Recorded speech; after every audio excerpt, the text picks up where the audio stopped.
सारा मिलेगा। Hello friends, good morning.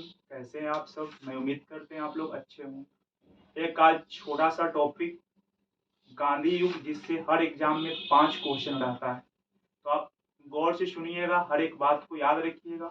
मैं एक बात बोलना चाहता हूँ कि अगर आप सफल होना चाहते हैं तो संघर्ष की कसौटी पर अपने आप को कस लीजिए। और क्या किसी ने खूब कहा है, यह राह नहीं है फूलों का, कांटे ही इस पर मिलते हैं। ले दर्द जमाने को, बस हिम्मत वाले चलते हैं, बस हिम्मत वाले चलते हैं। तो आइए दोस्तों, महात्मा गांधी के बारे में हम लोग जानते हैं कि महात्मा गांधी का जन्म 2 अक्टूबर 1869 ईस्वी को पोरबंदर, गुजरात में हुआ था। इनका वास्तविक नाम था मोहनदास करमचंद गांधी। और माता का नाम था पुतली बाई। क्या नाम था? पुतली बाई। और पिता का नाम था करमचंद गांधी। अरे पिताजी के नाम इनके नमवे में है, मोहनदास करमचंद गांधी में करमचंद गांधी इनके पिताजी के नाम हुआ। तो बोलेंगे ना जी कि माता थी पुतली बाई, पिता थे करमचंद गांधी।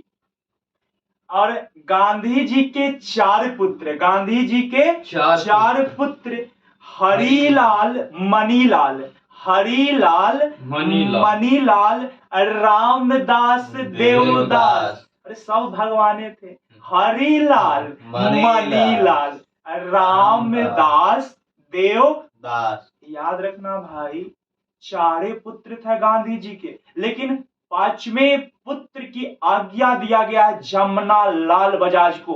अरे कभी ऐसा होता है ना कि बेटा से भी ज्यादा चेला लोग मानता है, नहीं बोलते हैं कि जानते हैं उनका 5वां पुत्र तो वही है।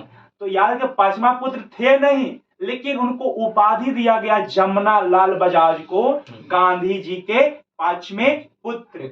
और याद रखना मेरे दोस्त, लंदन में 1891 में बैरिस्टर, बैरिस्टर मतलब क्या? बैरिस्टर मतलब वकालत।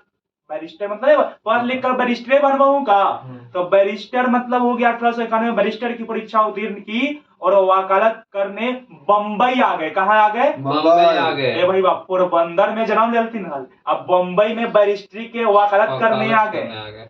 और इसी में एक मुस्लिम व्यापारी, कौन व्यापारी? मुस्लिम व्यापारी दादा अब्दुल्ला ने इन्हें अपने फर्म की कानूनी कर्ज, फर्म मतलब फैक्ट्री, फर्म होता है ना एक अपना फर्म की कानूनी कार्रवाइयों के लिए नियुक्त किया।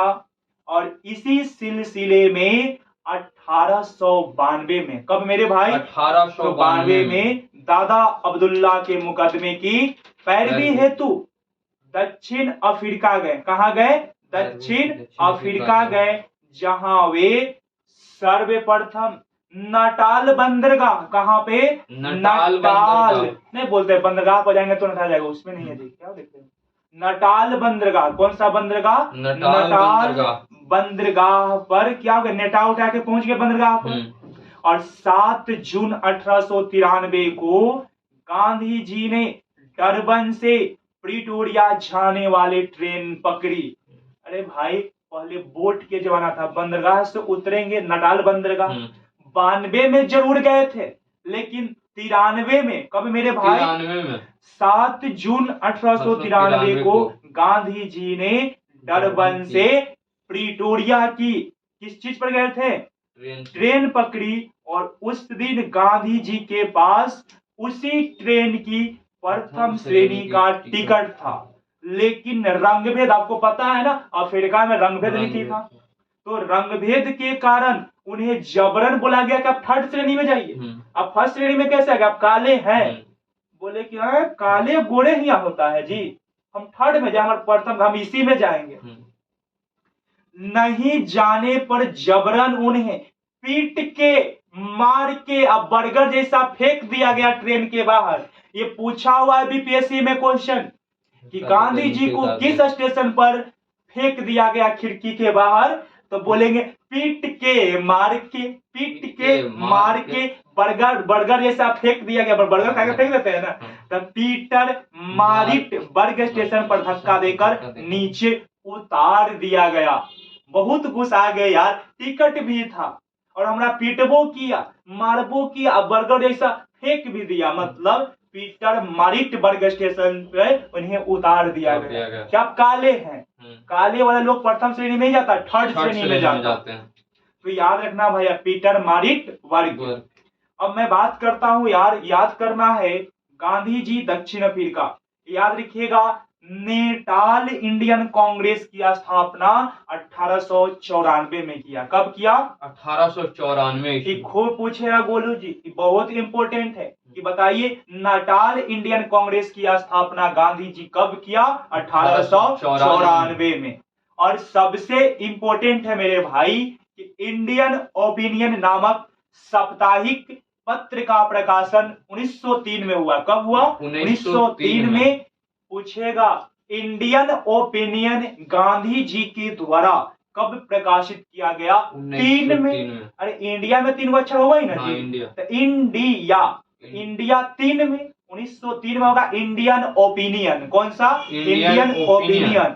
और सबसे इंपॉर्टेंट है मेरे भाई, 1904 ईस्वी में फिनिक्स फॉर्म। कौन सा पर? फिनिक्स। आप गौर से देखिए तो फिनिक्स में 4 अक्षर है कि ना जी? फिनिक्स। तो फिनिक्स 4 में जहिया पूछेगा कि फिनिक्स आश्रम की स्थापना कब हुआ? 1904 में हुआ। समझ रहे हैं ना? एकदम समझ रहे हैं। एकदम समझ रहे हैं। तो आगे बढ़ता हूं, 1910 में। कब मेरे भाई? 1910 में टॉलस्टॉय फॉर्म की स्थापना किया गया। कौन सा? टॉलस्टॉय।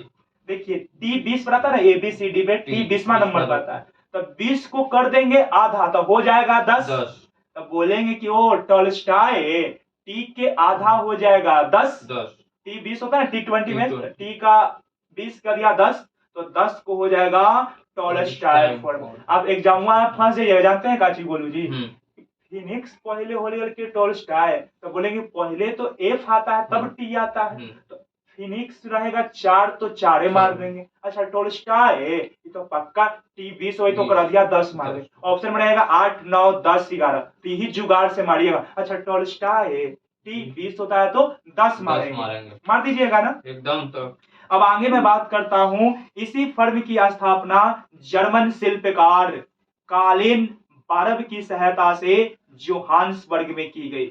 मतलब बोल रहा है ना, अगर कहियो पूछ दे तो वह गोलू जी कि कहां पर है, तो बोलेंगे जोहान्सबर्ग में की गई थी। कहां पर किया गया था? जोहान्सबर्ग। मैच भी होता है मेरे साथियों, दक्षिण अफ्रीका में मैच होता है जोहान्सबर्ग में। ये राजधानी भी है जोहान्सबर्ग में। वहां का 3 राजधानी है, प्रिटोरिया भी है, जोहान्सबर्ग भी है और डरबन भी है। जाना दक्षिण अफ्रीका के 3 गो राजधानी है। वो एक का नाम हुआ प्रिटोरिया, एक का नाम हुआ जोहान्सबर्ग, एक का नाम है क्या? पीटर्सबर्ग बोलते हैं ना उसको। फिर जोहान्सबर्ग हो गया, एक का नाम था प्रिटोरिया, एक और क्या बताए थे जी? अभी बोले थे ना कुछ,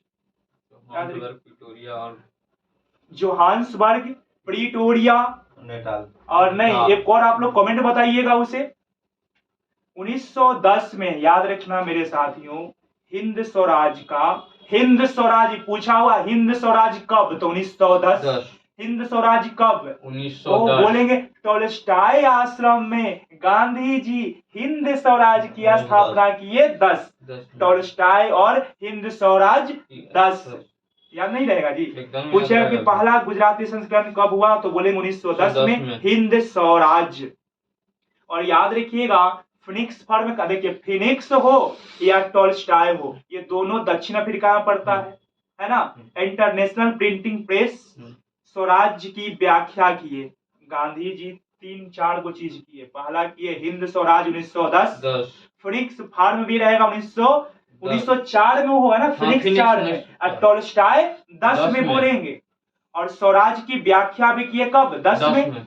और याद रखना मेरे दोस्त, 9 जनवरी 1915 ईस्वी को, 9 जनवरी 1915 ईस्वी को महात्मा गांधी ने भारत की धरती पर अपना कदम रखा। क्या रखा? अपना कदम रखा, मतलब दक्षिण अफ्रीका से भारत वापस आ गए। इसीलिए प्रवासी दिवस मनाया जाता है। कौन सा दिवस मनाया जाता है? प्रवासी दिवस, 9 जनवरी को। और मैं आपको बता दूं साथियों, गोपाल कृष्ण गोखले महात्मा गांधी के गुरु हुए। क्या हुए? गुरु हुए। गोपाल कृष्ण गोखले कैसा गुरु? राजनीतिक गुरु। कौन सा? राजनीतिक वाला गुरु। और याद रखिएगा कि प्रथम विश्व युद्ध के दौरान, प्रथम विश्व युद्ध के दौरान महात्मा गांधी जानते हैं क्या कर रहे थे?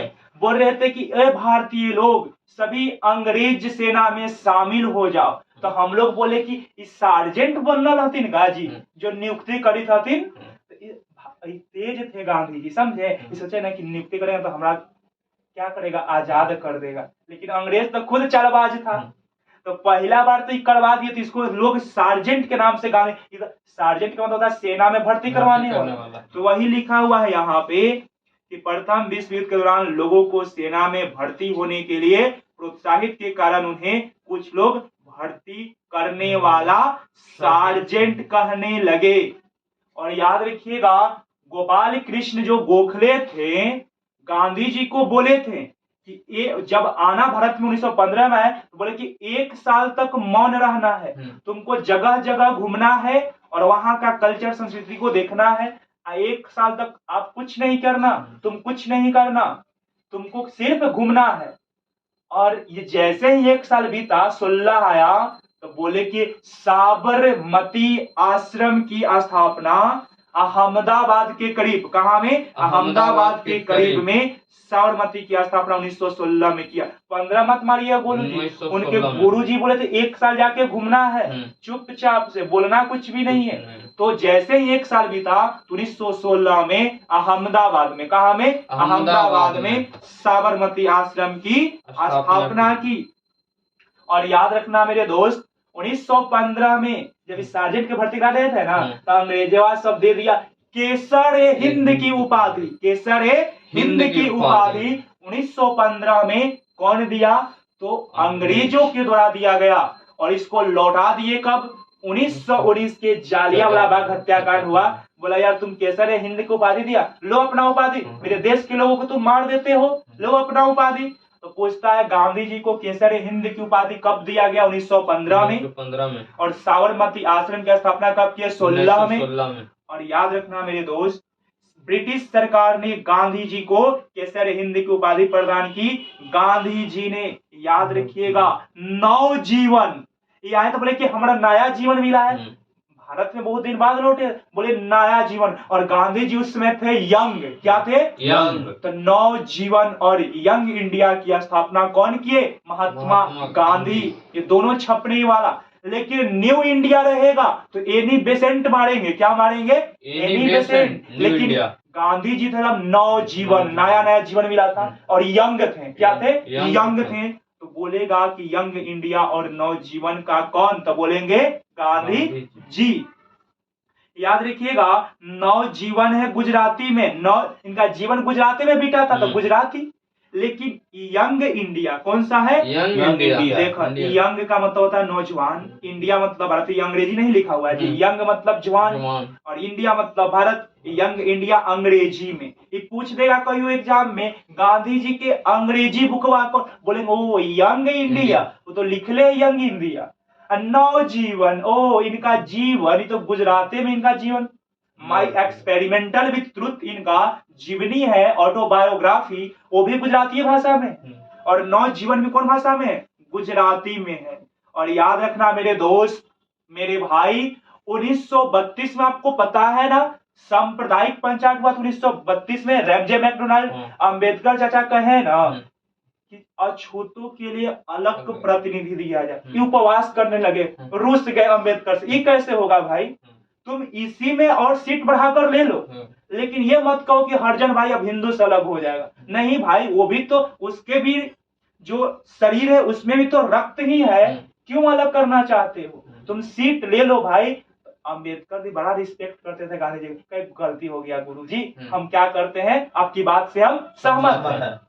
तो 1932 में वो खेला हुआ था। लेकिन 1933 में गांधी जी को बुके लिख दिए हरिजन पे। तो पूछता हुआ एग्जाम में कि हरिजन पत्र का प्रकाशन गांधी जी कब किए? बोलेंगे ओहो 1932 में तो खेला, ये लोग खेल लिए। अम्बेडकर चाचा खुश हो गए, तो हरिजने पे वो बुक लिख दिए कि हरिजन अच्छे होते हैं, पूरा लिख दिए चढ़ा बढ़ा के, अब पूरा खुश हो गया सब। तो हरिजन पूछिएगा तो कब मारेंगे? 33।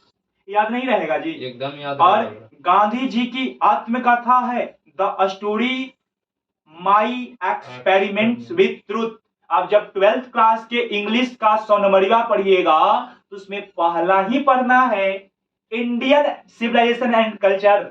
महात्मा गांधी के उसमें जीवनी पर लिखा हुआ है माई एक्सपेरिमेंटल विथ ट्रूथ, मेरे सत्य का प्रयोग, मेरे सत्य का प्रयोग लिखा गया, इनका जीवनी है। और याद रखना मेरे दोस्त, गांधी जी का प्रिय भजन है वैष्णो जन को तैनू कहिए, वैष्णो जन को तैनू कहिए, की रचना नरसिंह मेहता, है ना। क्या है, पूछेगा कि गांधी जी ये वैष्णव धर्म मानते हैं, हम लोग तो भी तो वैष्णव धर्म मानते हैं, है ना जी। वैष्णव मतलब भागवत, भागवत धर्म को मानते हैं, कृष्ण भगवान वाला, तो ये भी तो हम ही लोग के भाई थे महात्मा गांधी जी। तो इन्होंने लिखा वैष्णो जन तेरे मरे पीर पराई मारे रे, इनका लोकप्रिय भजन हुआ। ये रचना किसका है, नरसिंह मेहता। ये डायरेक्ट आएगा कि गांधी जी के जो प्रिय भजन है वैष्णे जन को तैनू कहिए पीर पराए जाने रे, तो ये नरसिंह मेहता के द्वारा रचना किया गया है। हम लोग कहते हैं ना, हम लोग का भी भजन फेवरेट होता है, तो गांधी जी का जो भजन था वैष्णे जन को तैनू कहिए पीर पराए जाने रे, इसका और लंबा विस्तृत है। तो कौन लिखा हुआ है, नरसिंह मेहता, नरसिंह मेहता ये पूछता है। और गांधी जी के नेतृत्व में हुए प्रथम 3 संघर्ष थे चंपारण 17 में, और अहमदाबाद मिल होगा 18 में, और खेरा होगा 18 में। आप तो एक जमुआ में जाके फंस जाइएगा कि पहले अहमदाबाद होगा कि खेरा होगा। अरे आप लोग केक खूब खाते हैं जी, केक, केक नहीं खाए हैं, पक्का खाए होंगे। इंग्लिश में लिख लीजिएगा CAKE, केक, CAKEE मतलब CAKE, C फॉर चंपारण और A फॉर अहमदाबाद और K फॉर खेरा। अभी सरियावे ला दे तो गोलू इतना सरिया देंगे, केक खाएंगे। C से चंपारण और A से अहमदाबाद और K से खेरा। नहीं, केक खिला दीजिएगा, तब मुस्कुरा के मार के आएंगे हम लोग बढ़ जाएंगे। और गांधी जी आपको पता है असहयोग आंदोलन 1 अगस्त 1920 को शुरू किया था। और याद रखिएगा असहयोग आंदोलन चलाने के लिए तिलक स्वराज फंड की स्थापना किया गया। कौन सा फंड का, तिलक स्वराज फंड। कोई आंदोलन को चलाने के लिए पैसा चाहिए कि नहीं चाहिए, चाहिए ना, तो चाहिए, तो तिलक स्वराज फंड की स्थापना किया गया। और इस आंदोलन के दौरान गिरफ्तार होने वाले पहले प्रमुख नेता थे मोहम्मद अली। कौन थे, मोहम्मद अली। और आज याद रखिएगा इसमें कौन गिरफ्तार हुए थे पहला बार, मोहम्मद अली, बोलना है गोलू।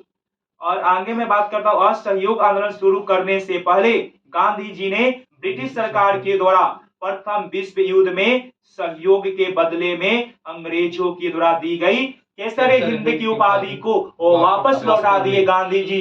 तुम भैया करते हो जालियांवाला बाग हत्याकांड, हमें कहते हो कि तुम तो केसरे हिंद हो, बोला अपना सब ले लो भाई, तो ये लौटा दिए। समझ गए बात ना, 1920 में जी। और याद रखिएगा जमनालाल बजाज ने अपने राय बहादुर की उपाधि को क्या कर दिए, लौटा दिए। और जमनालाल बजाज गांधी जी के 5वें पुत्र की उपाधि दिया गया था, बड़ी प्रिय चेला थे। और याद रखिएगा गांधी जी ने सविनय अवज्ञा आंदोलन की शुरुआत, आपको पता है ना, दांडी मार्च हुआ था 12 मार्च से लेकर 6 अप्रैल जब नमक कानून को तोड़ा गया, तो उसी दिन स्टार्ट हुआ सविनय अवज्ञा आंदोलन 6 अप्रैल 1930 को। कब हुआ, 6 अप्रैल 1930 को। बीपीएससी में पूछा था, दांडी मार्च स्टार्ट हुआ 12 मार्च को और 6 अप्रैल का खत्म हो गया, लेकिन उसी दिन स्टार्ट हो गया सविनय अवज्ञा आंदोलन। कब जी, बोलेंगे 6 अप्रैल 1930 को। और याद रखना मेरे दोस्त, 15 अगस्त 1947 के दिन गांधी जी बंगाल में थे। आपको पता होना चाहिए जब अपना देश आजाद हुआ तो गांधी जी कहाँ थे, बंगाल में। अब सब लोग सोचेगा दिल्ली में होंगे तब ना झूमेंगे, सब नेता था दिल्ली में झूम रहा था, आज हम स्वतंत्र हो गए, लेकिन गांधी जी थे कहाँ, नो आखली में। और लॉर्ड माउंटबेटन का कहना था, किसको, लॉर्ड माउंटबेटन, ये अकेला इंडियन था जो जब कत्ल हो रहा था, कटाई चल रहा था बंगाल में, तो ये जाकर लोगों को समझा रहे थे, अरे सब तो हम लोग यार इंडियन ही है, क्यों तुम लोग रक्त बहा रहे हो। माउंटबेटन जाकर देखा तो बोला वन मैन बाउंड्री फोर्स। ये जो गांधी जी है वो वन मैन है जो बाउंड्री फोर्स का काम कर रहे हैं, सबको बांधने का काम कर रहे हैं। कौन बोला था? Lord Mountbatten. और गांधी जी की हत्या 30 जनवरी 1948 को दिल्ली के कौन भवन में? बिरला भवन में नाथून राम गोडसे ने किए थे। और गांधी जी की हत्या की मुकदमे बहुत सारे लोग पर चले थे, गोडसे परिवार पर चला था, समझे। उसमें सबसे लीजेंड थे कौन? नाथूराम गोडसे, गोपाल गोडसे सब फेमस नहीं है, आपको नाथून राम गोडसे ही याद रखना है। लेकिन और भी थे, गोपाल गोडसे, मदन लाल पाहवा, विष्णु करकरे, दिगंबर बांगड़ी, दामोदर वीर सावरकर, नारायण आप्टे पर चला, जिसमें नाथूराम गोडसे एवं नारायण आप्टे को फांसी की सजा। देखिए जो मर्डर होता है तो कई लोग फंसते हैं, लेकिन देखा जाता है कि कौन किस तरह का किया है। इसमें सबसे लीजेंड था नाथून राम गोडसे और इनके एक और साथी थे नारायण आप्टे। अरे नाथून और नारायण ने मिलकर गांधी जी को मारा था, मुख्य वही था, तो दोनों को फांसी दिया गया। तो याद रखिएगा आगे कि गांधी जी की हत्या के मुकदमे की सजा सुनाने वाला जज था आत्मा चंद अग्रवाल। इसका आत्मा दम पवित्र हो गया कि गांधी जी के जो मृत्यु क्रिया है उसको आज हम फांसी की सजा सुनाते हैं, इसका आत्मा तृप्त हो गया, इसका जगह जन्नत में मिला होगा। नाम है आत्मा चंद अग्रवाल। ये तो अच्छा काम किया ना जी, जो मारे। हाँ, और मैं बात करता हूँ भारत का एकमात्र समाचार पत्र हिंदू, जिसमें गांधी जी की हत्या का समाचार को पहले पन्ने पर स्थान नहीं दिया। ये हिंदू को जला देना चाहिए। जो बताइए गांधी जी का मृत्यु हुआ यार, देश के मसीहा जो लड़ते हुए, और इनको पहला पन्ना पर स्थान नहीं दिया, क्योंकि उन दिनों हिंदू के पहले पन्ने पर केवल विज्ञापन आता था। नहीं समझे? जो हिंदू पेपर हुआ था ना, पहला पन्ना मुआ न दिया कि पहला पेपर पर खाली विज्ञापन आता था, क्यों ना गांधी जी का हत्या क्यों ना हो। तो पूछेगा कौन सा ऐसा हिंदू पेपर था जिस पर फ्रंट पेज पर गांधी जी का बारे में उल्लेख नहीं किया गया? तो बोलेंगे हिंदू। और याद रखना मेरे दोस्त, 2 अक्टूबर 2005 को दक्षिण अफ्रीका पीटर मारिट्सबर्ग स्टेशन पर गांधी जी की प्रतिमा, जहां से गांधी जी को पीट कर मार कर फेंक दिया गया था, प्रथम से बोला थर्ड श्रेणी में चले जाओ, उसी स्टेशन को दक्षिण अफ्रीका की सरकार ने उनके सम्मान में 2 अक्टूबर गांधी जयंती के दिन 2005 में क्या किए? तो पीटरबर्ग स्टेशन का नाम गांधी जी के प्रतिमा को लगाई। ये पहल कैसा लगा दोस्तों? आप जरूर बताइएगा, लाइक सब्सक्राइब शेयर जरूर कीजिएगा। धन्यवाद।